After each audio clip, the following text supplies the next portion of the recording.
Allahumma salli ala Sayyidina Muhammad wa ala ali Sayyidina Muhammad.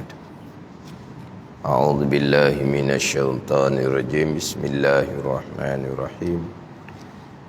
Alhamdulillahi rabbil alamin. Wassalatu wassalamu ala sayyidil mursalin wa ala alihi washabbihi ajma'in.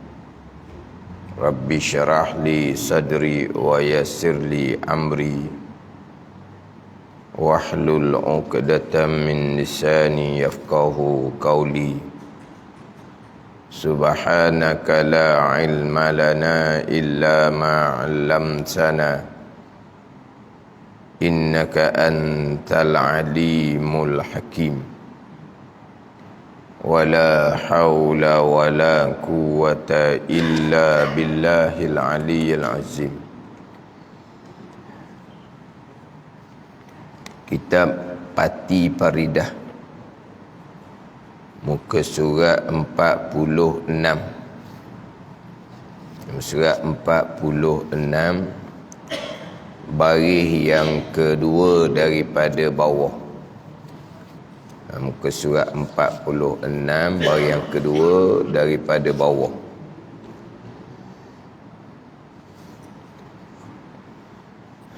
Qala al-muallifu rahimahullahu ta'ala wa nafa'ana bi'ulumihi amin.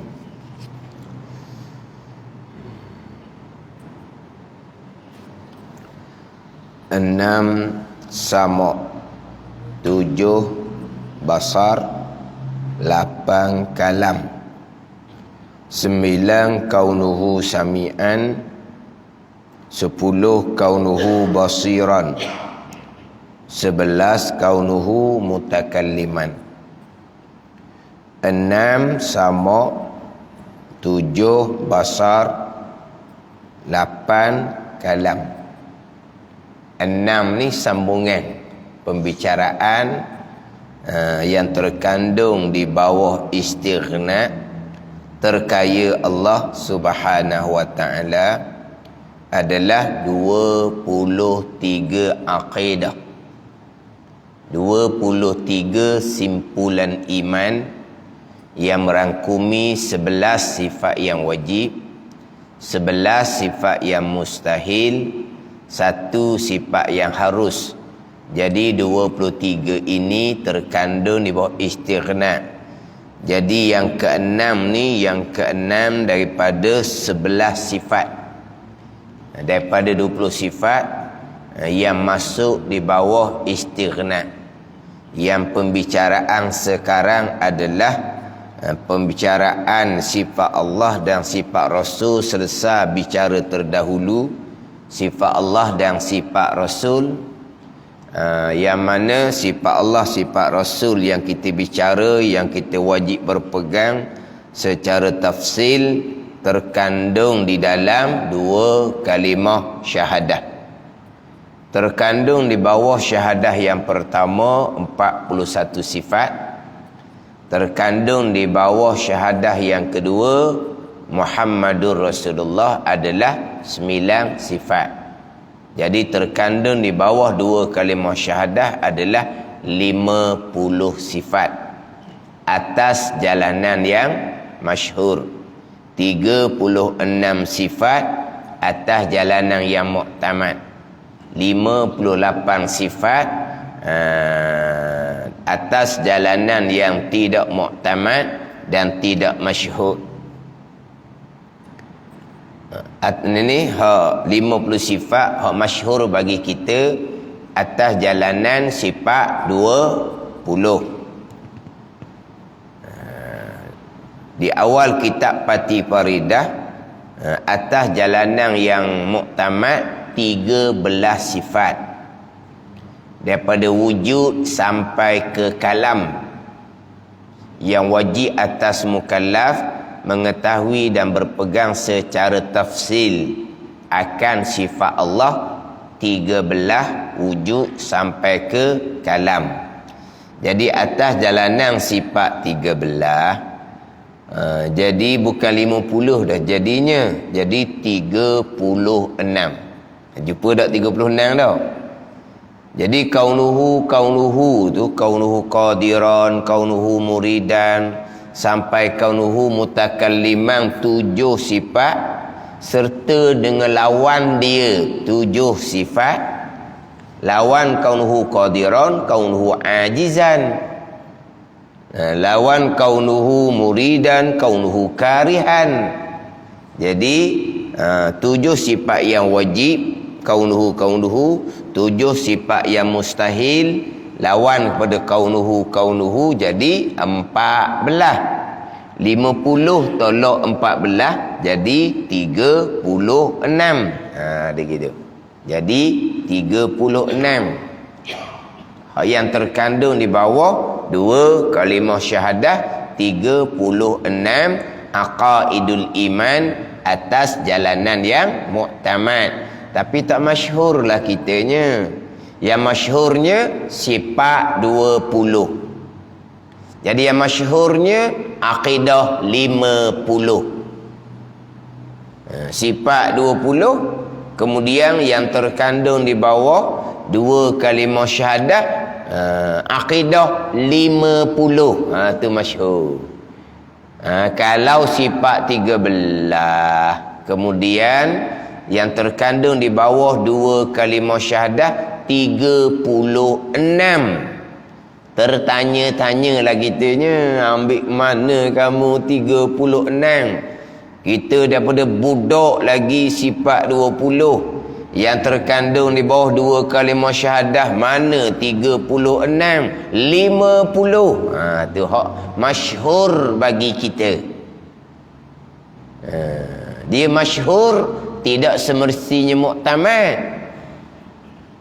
Masyhur tidak semestinya muktamad. Masyhur ni maka suraqailu, ramai orang sebut. Masyhur lah. Sifat 20, sifat 20, sifat 20. Akidah 50, akidah 50, akidah 50. Ramai orang dah sebut, masyhur lah. Semestinya ramai orang sebut tu muktamad. Dah, muktamad sifat 13. Yang terkandung di bawah 2 kalimah syahadah 36. Dah, bukan kata tak banyak orang sebut. Bahkan kalau kita tak ngaji umpama kitab Pati Faridah ni, tak pernah dengar pun barangkali. Tak pernah dengar pun sifat 13. Hak terkandung di bawah 2 kalimah syahadah sifat 36. Bukan jarang-jarang orang sebut, tak banyak orang sebut. Terkadang tak pernah dengar pun. Tapi itulah yang muktamad, walaupun tidak masyhur.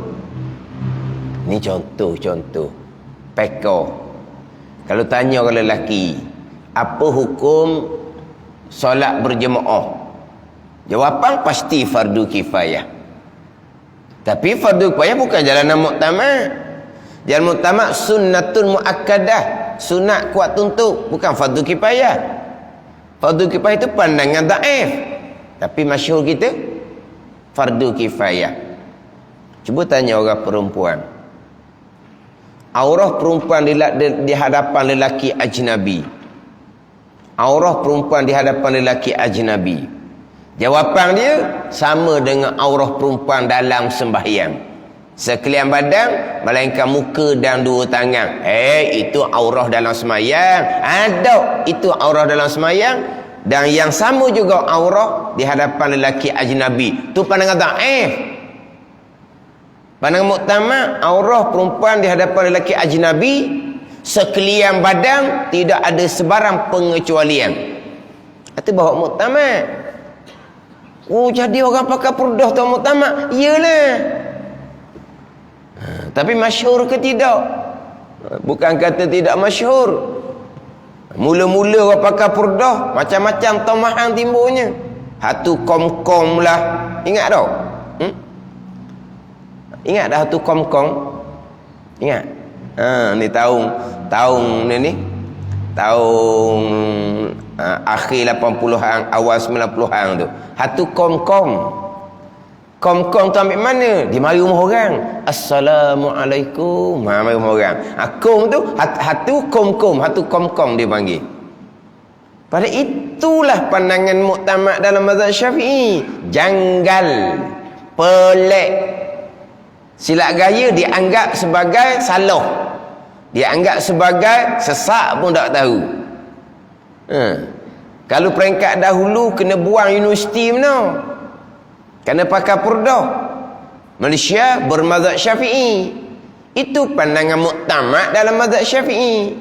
Muka perempuan aurah, muka haram. Tapi masyhurnya aurah perempuan di hadapan lelaki ajnabi sama aurah perempuan di dalam sembahyang. Itu pandangan dhaif. Bolehlah pakai. Bolehlah pakai, tak ada apa nak pakai pandangan dhaif tu pun. Sama dengan mazhab Hanafi, muka perempuan bukan aurah. Sama dengan mazhab Maliki, muka perempuan bukan aurah. Mazhab Hambali sama dengan pandangan muktamad dalam mazhab Syafi'i, muka perempuan tu aurah di hadapan lelaki ajnabi. Bukan kata tak boleh pakai pandangan dhaif, tapi nak ceritanya kalau tanya hukum yang masyhurnya, tapi muktamad ke tidak? Tidak semestinya. Samalah juga. Orang tu masyhur. Public figure. Masyhur dianya. Adakah apa yang dibicarakan tu hak muktamad? Hak boleh kita pakai? Hak boleh kita pegang? Hak boleh kita amal? Belum tentu. Ada ni. Kadang-kadang hak tu guru, hak betul-betul orang iktimad. Tu guru hak betul-betul orang pakai. Tak kenal mana. Orang luar tak kenal mana. Kita orang mengaji, kita kenal lah. Hak ni ialah masyhur sangat-sangat dia. Tapi kita orang lebih pakai. Ni tuan guru ni. Tuan guru mana? Tak pernah dengar nama pun. Tak masyhur dia. Tapi dia lah hak orang duk pakai. Dah ni masyhur kerana orang banyak duk sebut dia. Sekarang ni pula sebab apa masyhur? Sebab dia ada buat live FB. Hak tunggu hak aling sungguhnya dia tak ada buat live FB, kurang masyhur. Bukan kurang masyhur, tak kenal pun orangnya. Jadi yang masyhur tidak mesti yang muktamad. Kita pakai orang masyhur je tau. Oh, dia masyhur, dia paling alim. Tidak. Tidak semestinya yang paling masyhur itulah yang paling alim. Tidak. Masyhur kerana kerana live ke, kerana kepandaian dia ke. Tapi muktamad ke tidak? Muktamad orang lain. Jadi kita masyhur daripada budak sifat 20. Lepas tu aqaid 50. Kalau sifat 13, aqaid 36 kena hurailah pulaknya satu hal pulaknya. Jadi sekarang ni hak aqaid 50 yang kita duk mengaji sifat Allah sifat Rasul terkandung di bawah 2 kalimah syahadah. Terkandung bawah syahadah yang pertama asyhadu an la ilaha illallah 41. Kemudian la ilaha illallah ilah al-ma'budu bihaqqin, sembahyang sebenar bersifat dengan istighna dan iftikar. Jadi hak 41 yang terkandung di bawah la ilaha illallah, 23 masuk di bawah istighna, terkandung di bawah istighna, baki 18 terkandung di bawah iftikar. Kalau sifat 20, 11 sifat yang wajib masuk di bawah istighna, 9 sifat yang wajib masuk di bawah iftikar. Sekarang ni yang keenam daripada 11 sifat yang wajib yang terkandung di bawah istighna. Yang terdahulunya wujud, qidam, baqa, mukhalafatuhu ta'ala lil hawadis. Yang kelima qiyamuhu binafsih, yang terkandung di bawah yang terkandung di bawah makna istighna, terkaya Allah, lepas Allah daripada tiap-tiap yang lain, yakni makhluk. Jadi keenam sama, ketujuh basar, ke-8 kalam. Hak ni masuk di bawah istighna. Ke-9 kaunuhu sami'an, ke-10 kaunuhu basiran, ke sebelah kaunuhu mutakalliman, sebelah. Dan tiga-tiga yang di belakang ini, tiga-tiga yang di belakang ini mana? Tiga-tiga dan tiga-tiga yang di belakang ini mana? Bermula daripada kaunuhu sami'an, kaunuhu basiran, kaunuhu mutakalliman. Ni tiga-tiga yang belakang ini atas qaul, atas pandangan, atas qaul, atas pandangan subut sifat maknawiyah. Atas pandangan, atas qaul, atas pandangan subut sifat maknawiyah. Sabit sungguh akan sifat maknawiyah yang 7. Kaunuhu qadiran sampai kaunuhu mutakalliman. Atas qaul, atas pandangan subut sabit sifat maknawiyah yang wajib berpegang atas jalan tafsil. Dia subut sabit sungguh sifat kaunuhu ni. Ni tak ada khilaf. Tak ada khilaf hak ni. Sifat 20 ke sifat 13 ke? Sifat 20 okeylah. Atas jalanan sifat 13 kaunuhu sifat Allah juga. Subut sungguh kaunuhu tu sifat Allah. Cuma tak wajib berpegang atas jalan tafsil. Hanya berpegang atas jalan ijmal. Maknanya kaunuhu qadiran, kaunuhu muridan sampai kaunuhu mutakalliman. Ni tak ada khilaf ulama ni. Ianya memang sifat Allah. Memang sifat Allah. Yang khilafnya jalanan sifat 20 kaunuhu yang 7 ni, sifat maknawiyah yang 7 ni wajib mengetahui dan berpegang secara tafsil, secara terperinci. Jadi 20. Atas jalanan yang sifat 13 kaunuhu tu memang sifat Allah. Tapi wajib berpegang setakat jalan ijmal sahaja. Rekah-rekah sudahlah, tak payah perinci lah. Rekah macam mana? Kaunuhu qadiran, kaunuhu muridan sampai kaunuhu mutakalliman, sifat kesempurnaan bagi Allah. Gitu sudah. Apa makna kaunuhu ni? Tak erti. Tak apa. Atas jalanan sifat 13. Atas jalanan sifat 20 subut sifat maknawiyah yang 7 ni, makna sungguh sabit sifat kaunuhu bagi Allah wajib berpegang atas jalan tafsil. Kena faham molek apa makna kaunuhu ni dan berpegang di akidah secara tafsil. Jadi atas jalan sifat 13 cukuplah secara ijmal.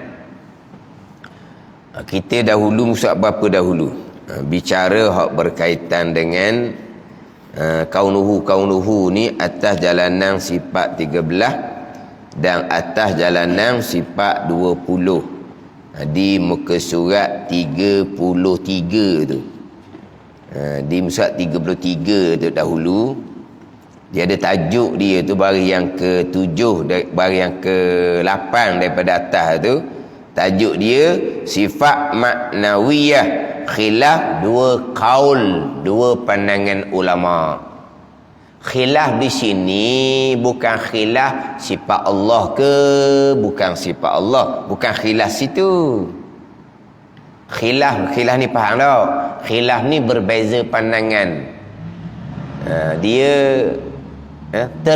terkhilaf. Kita terkhilaf tu tersalah tau. Ada kan kalau bicara mahkamah kan, hakim menjatuhkan hukuman, hakim mahkamah tinggi menjatuhkan hukuman, naik kepada mahkamah rayuan, hakim mahkamah rayuan membatalkan hukuman yang dijatuhkan oleh hakim mahkamah tinggi kerana terkhilaf. Ada kan kita? Tak saya baca tak khabar. Makna hakim mahkamah tinggi telah menetapkan satu hukum, kemudian naik kepada mahkamah rayuan, ada 3 hakim pula. Jadi naik mahkamah rayuan ni, 3 hakim ni dia membatalkan hukuman yang dijatuhkan oleh hakim mahkamah tinggi dengan menyatakan bahawa hakim mahkamah tinggi terkhilaf. Mana apa tu? Tersalah. Ni khilaf ni bukan makna salah. Khilaf ni makna berbeza pandangan, tak sama pandangan. Jadi sifat maknawiyah kaunuhu qadiran sampai kaunuhu mutakalliman ni khilaf 2 qaul, 2 pandangan ulama, kedua-duanya ahli sunnah wal jamaah. Khilaf bukan khilaf sifat Allah ke bukan sifat Allah. Sifat Allah tu ijma', tak ada khilaf. Mu'tazilah pun mengakui kaunuhu tu sifat Allah. Khilaf pada pengertian, pada makna tu berbeza. Kaunuhu qadiran makna apa? Atas jalanan sifat 20. Kaunuhu qadiran atas makna apa? Jalanan sifat 13. Keadaan Allah yang kuasa itu terjemahan daripada bahasa Arab kepada bahasa Melayu. Maksud dia apa sebenar? Maksud dia tu makna. Kaunuhu qadiran, keadaan Allah yang kuasa itu balik bahasa, bukan maksud lagi. Balik bahasa, kaunuhu qadiran, keadaan Allah yang kuasa. Apa makna keadaan Allah yang kuasa? Khilaf 2 qaul. Pada ni, daripada khilaf 2 qaul akan 2 makna ni lah, maka keluarlah satu pandangan kaunuhu ni wajib berpegang atas jalan tafsil, satu pandangan wajib berpegang atas jalan ijmal. Khilaf situ. Hak sifat Allah tu sepakat tu tak ada khilaf. Jadi atas jalanan sifat 13, dia hak musyak 34 tu. Sifat 34 bagi yang kelima daripada atas, sifat maknawiyah yang 7. Nombor 1 kaunuhu qadiran sampailah kepada nombor 7 kaunuhu mutakalliman. Didatangkan 2 makna tu. Didatangkan 2 makna tu. Mana?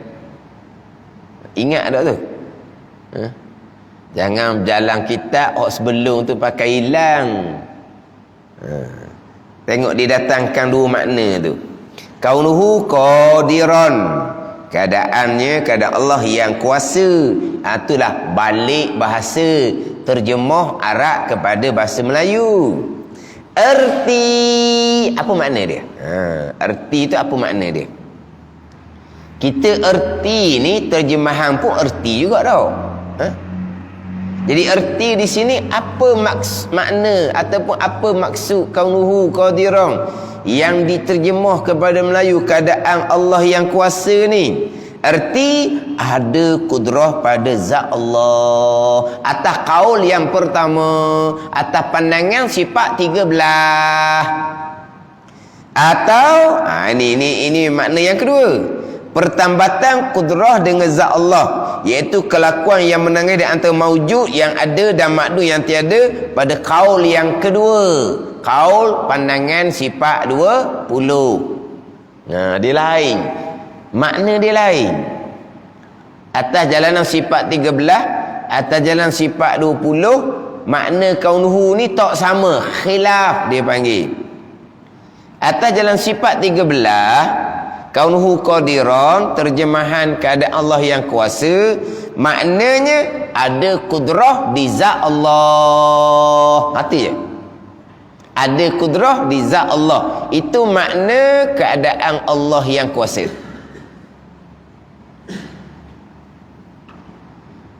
Kemudian sifat yang ketujuh, sifat kudrah.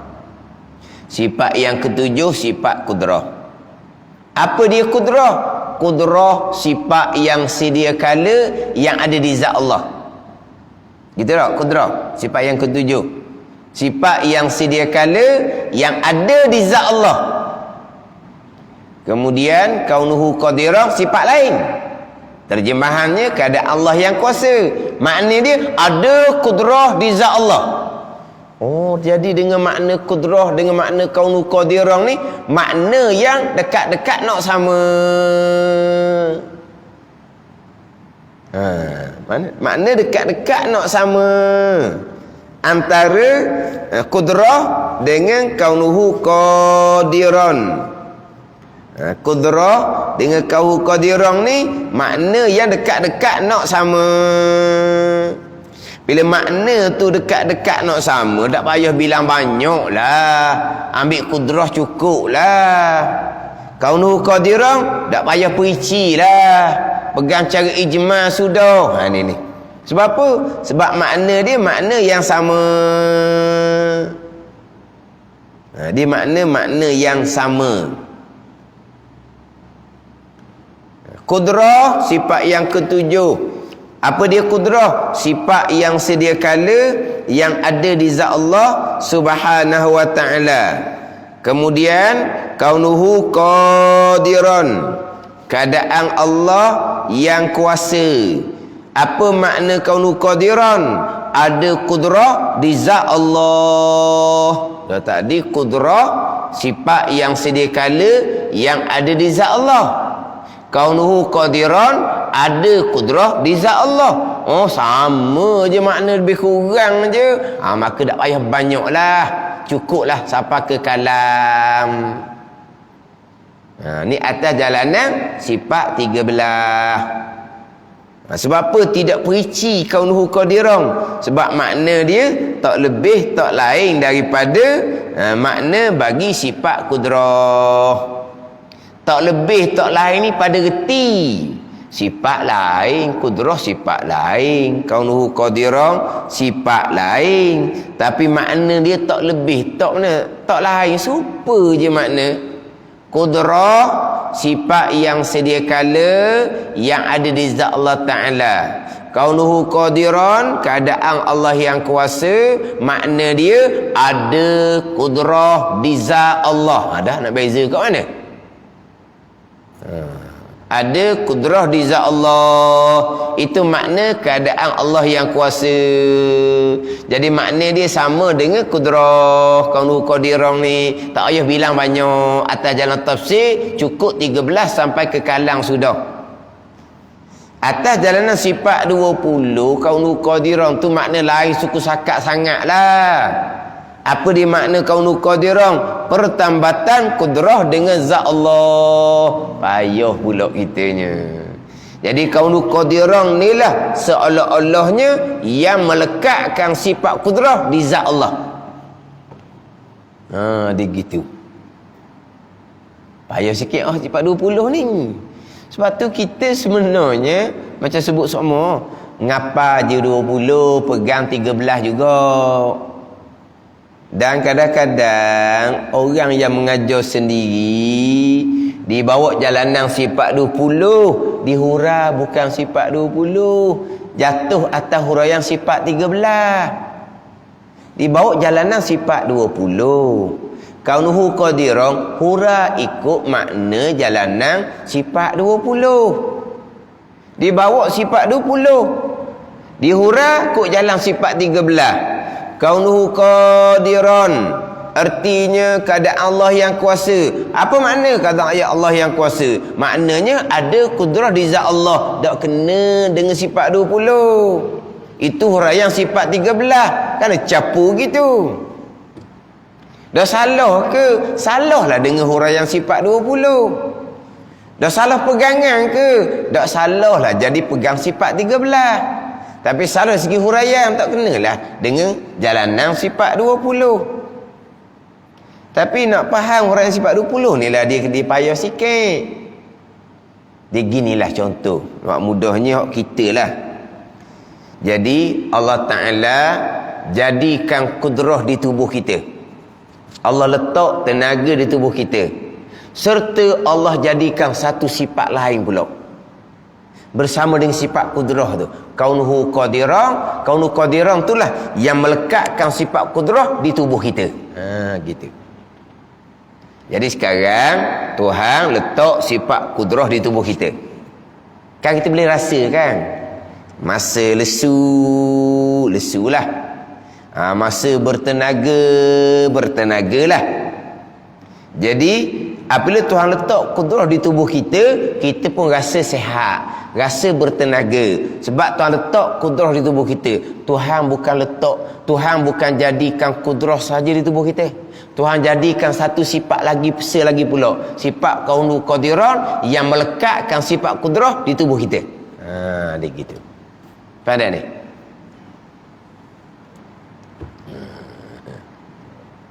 Jadi Tuhan buat sifat kudrah di tubuh kita, Tuhan buat pula kaunuhu qadiran di tubuh kita. Dua sifat. Adapun jalanan sifat 13, Tuhan tak buat kaunuhu qadiran di tubuh kita. Sebab kaunuhu qadiran tu amrun iktibari je tu. Tuhan tak buat. Tapi apabila kita ada sifat kudrah di tubuh, berarti kita ada sifat kaunuhu qadiran. Apa makna? Ada kudrah di tubuh kita. Ada. Bukan kaunuhu qadiran tu satu sifat lain pula yang menjadi pelekat, yang melekatkan kudrah di tubuh kita. Bukan.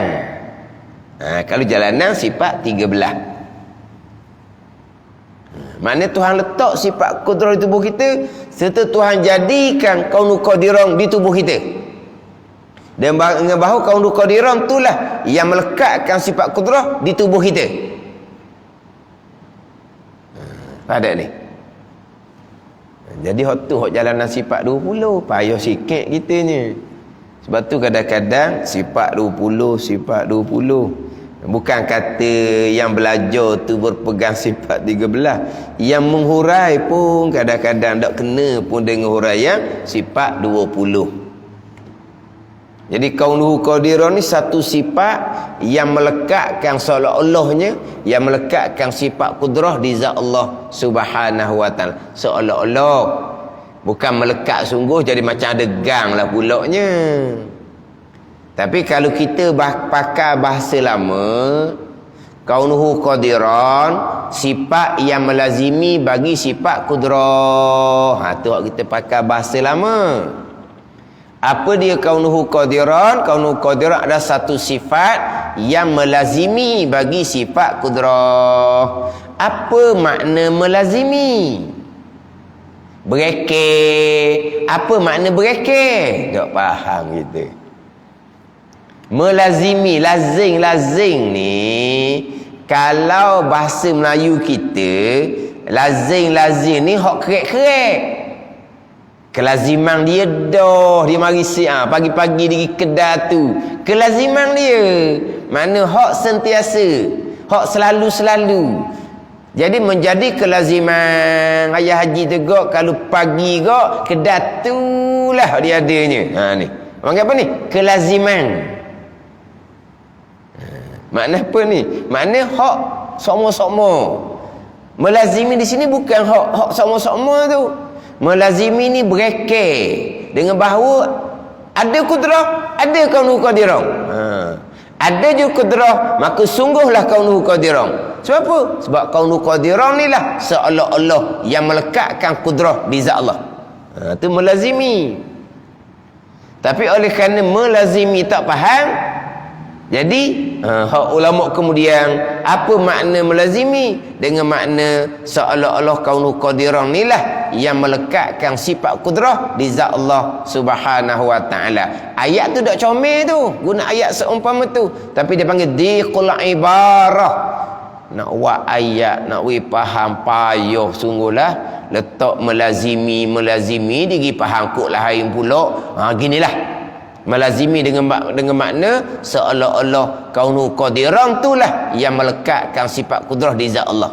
Seolah-olah. Bukan melekat sungguh. Melekat sungguh kena ada gang. Sini pula pertambatan. Tambak ni kena ada tali. Pada ni tak betul pula begitu. Jadi ginilah seolah-olahnya Allah jadikan warna tu sifat. Allah jadikan warna di kertas, serta Allah jadikan kaunuhu abyad. Kaunuhu abyad kenapa? Satu sifat yang melekatkan sifat putih di zat kertas. Dia tu. Jadi putih Allah jadikan satu sifat lagi, kaunuhu abyad. Apa makna kaunuhu abyad? Satu sifat yang melekatkan sifat putih di zat kertas. Pening pula kita dah, kita pun belik. Ada benda dok putih dengan kertas, tak ada melekat-lekat kat situ. Payah pula jadinya. Lepas tu kata jalanan sifat 20 payah. Setakat ada putih di kertas, dah lah. Ada kudrah di tubuh hamba, dah lah. Dah ada nak lekat macam mana, tak payah lekat-lekat dahnya. Ada putih di zat kertas, ada kudrah di zat tubuh manusia. Satu je. Macam mana sifat putih lekat di zat kertas, macam mana sifat kudrah lekat di tubuh kita. Tak payah nak fikir waktu dah. Tak payah pelekat-pelekat dahnya. Tu hak jalanan mudah, jalanan sifat 13. Kalau kita ambil jalanan sifat 20, payah sikit. Tapi oleh kerana payah sikit, hak pegangnya sifat 13. Hak ngapa? Sifat 20. Ngapa je, bukan pegang pun. Tapi kitab Pati Faridah ni comel lah. Dia hari sifat 13 kaunu qadirah maknanya apa? Sifat 20 kaunu qadirah makna dia apa? Kaunuhu sepakat ulama ianya sifat Allah. Tapi makna dia apa? Kemudian adakah wajib berpegang secara ijmal ataupun wajib berpegang secara tafsil? Jalanan sifat 13 kaunuhu ni wajib berpegang secara ijmal. Ringkas sudahlah. Kaunuhu ni sebahagian daripada sifat kesempurnaan bagi Allah yang tidak terhingga banyaknya, yang wajib kita berpegang secara ijmal. Allah bersifat dengan sifat kesempurnaan yang tidak terhingga banyaknya, termasuk sifat kaunuhu. Yang 7, maha suci Allah daripada sifat kekurangan yang tidak terhingga banyaknya, termasuk sifat mustahil, lawan kepada kaunuhu. Dia hak cara ijmal sudahlah. Hak 7 sifat kaunuhu ni. Tapi masyhur kitanya sifat 20. Jadi dalam tiga-tiga belakang ini atas qaul subut sifat maknawiyah, atas pandangan ulama yang menyatakan bahawa kaunuhu ni wajib berpegang secara tafsir juga. Kenapakah bermula daripada sifat sama sampai kaunuhu mutakalliman ni semuanya ada 6 sifat ni, termasuk di bawah makna istighna. Kenapa? Sekarang 6 sifat ni sama, basar, kalam, kaunuhu sami'an, kaunuhu basiran, kaunuhu mutakalliman. 6 sifat ni kenapakah masuk di bawah istighna juga? Kerana kalau tidak wajib bagi Allah 6 yang tersebut, 6 sifat ni sama, basar, kalam, kaunuhu sami'an, kaunuhu basiran, kaunuhu mutakalliman ni, nescaya kekurangan. Dan kekurangan itu berkendak kepada yang menolak akan dia, menolak akan kekurangan, dan berkendak, yakni berkendak kepada yang menolak akan kekurangan, tidak terkaya, tidak istighna. Bila Allah bersifat dengan sifat istighna, pasti Allah tidak bersifat dengan sifat kekurangan. Kalau Allah tidak bersifat dengan sifat sama, pekak, tidak bersifat dengan sifat basar, buta, tidak bersifat dengan sifat kalam, bisu, maka kekurangan bagi Allah. Allah berkehendak kepada yang lain lah yang menampal kekurangan Allah, yang pekak, yang buta, yang bisu, mustahil seumpama tu. Sebab apa? Sebab lucu istighna. Allah yang terkaya, yang lepas daripada segala-gala ni, pastilah bersifat dengan sifat kesempurnaan. Mana sifat kesempurnaan? Basar, sama, basar, kalam. Itu sifat kesempurnaan. Pekak, buta, bisu, itu sifat kekurangan. Kalau bersifat dengan sifat kekurangan, maka Allah pasti berkehendak kepada yang lain untuk menolak kekurangan yang ada pada Allah. Jadi berkehendak pada lain ni tidak istighna lah namanya. Jadi hak enam sifat ni, maknanya kalau tak ada enam sifat ni, sama, basar, kalam, kaunuhu sami'an, kaunuhu basiran, kaunuhu mutakalliman, maka Allah bersifat dengan sifat kekurangan. Bersifat dengan sifat kekurangan kau tidak istighna dah lah. Allah terkaya kerana Allah bersifat dengan sifat kesempurnaan. Jadi lengkaplah 11 sifat yang wajib, yang daripada 20 sifat yang terkandung di bawah makna istighna, terkaya Allah daripada tiap-tiap yang lain. Istighna adalah makna bagi ilah al-ma'budu bihaqqin, la ilaha illallah, tiada ilah, tiada sembahan yang sebenar melainkan Allah. Jadi ilah ni al-ma'budu bihaqqin, yang disembah dengan sebenar, yang bersifat dengan istighna, yang bersifat dengan iftikar. Allah yang bersifat dengan sifat istighna ni bersifat dengan 11 sifat daripada 20. Baki lagi 9 masuk di bawah iftikar. Jadi cukuplah istina iftikar, hak sifat 20 yang wajib kita berpegang secara tafsil atas jalanan yang masyhur. 20 sifat, 11 pergi pada istighna, 9 pergi kepada iftikar. Ini yang saya duk tanya ni, hak jadual sifat 20. Dalam tu dia ada wak panah. Istighna dia buat panah, iftikar dia buat panah. Dia istighna iftikar ni dia selang-seli sikit. Sebab dalam jadual tu, tapi jadual tu bukan akidah 50. Jadual tu akidah 68. Ingat tu? Jadual tu kan? Akidah 68 situ. Bukan akidah 50. Akidah 68. Jadi dalam jadual tu istighna iftikar dia buat panah. Lepas tu nafsiyah, salbiyah, ma'ani, maknawiyah dia buat panah. Di nafsiyah, salbiyah, ma'ani, maknawiyah mudah sebab disusung. Sifat yang pertama wujud nafsiyah. Qidam, baqa, mukhalafatu ta'ala lil hawadith, qiyamuhu ta'ala binafsih, wahdaniyah. 5 tu salbiyah. Disusun qudrah, iradah, ilmu, sama, hayah, sama, basar, kalam. 7 tu ma'ani. Kemudian kaunuhu qadiran sampai kaunuhu mutakalliman. 7 tu maknawiyah. Senang disusun. Nafsiyah wujud, 5 kemudian tu salbiyah, 7 kemudian tu ma'ani, 7 yang terakhir tu maknawiyah. Senang. Adapun istighna iftikar ni dia jadi macam ambil daripada wujud, qidam, baqa, mukhalafatuh lil hawadith, qiyamu ta'ala binafsih. Berhenti situ. Istighna.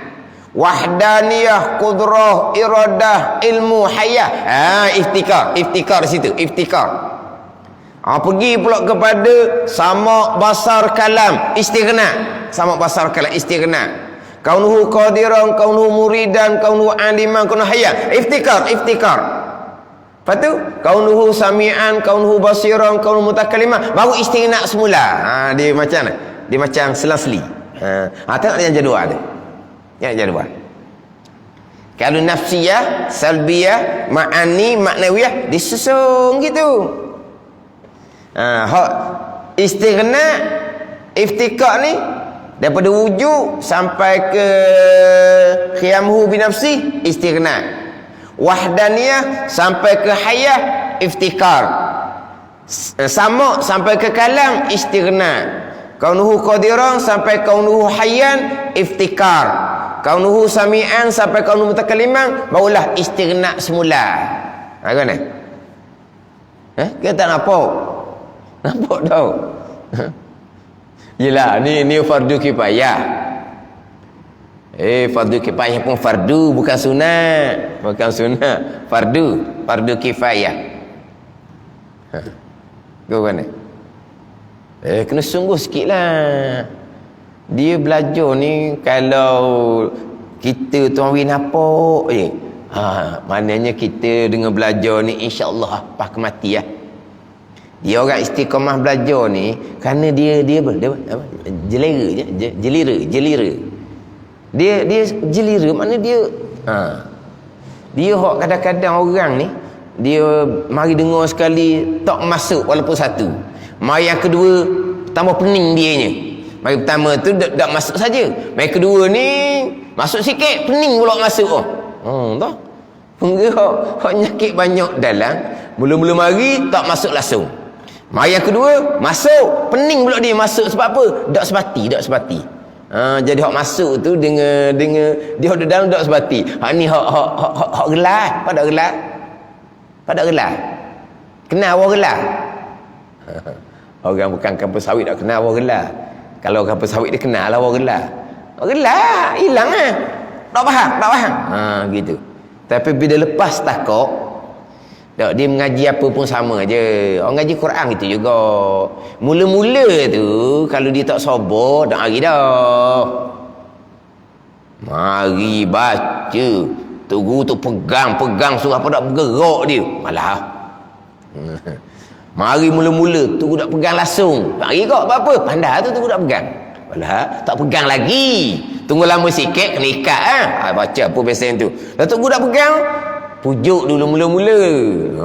Kalau pegang dia lari. Tak pegang dia kata dia pandai pula, dia lari juga. Tapi orang hak mengaji istiqamah ngaji Quran ni, dia boleh. Dia lepas takak dia boleh hak tu je. Dia tak reti dah. Hak mula-mula tu apa-apa apa. Sama dengan belajar. Dia hak mula-mula tu. Dan bila nampak insya-Allah lah, dia akan ralik dah jelira molek, dia akan ralik dengan belajar. Sebab apa? Seronok dengan ilmu, suka dengan ilmu. Tapi nak oleh ke ilmu tu lah, kena sabar lah, kena sabar. Fardu kifayah sekalipun tetap ilmu.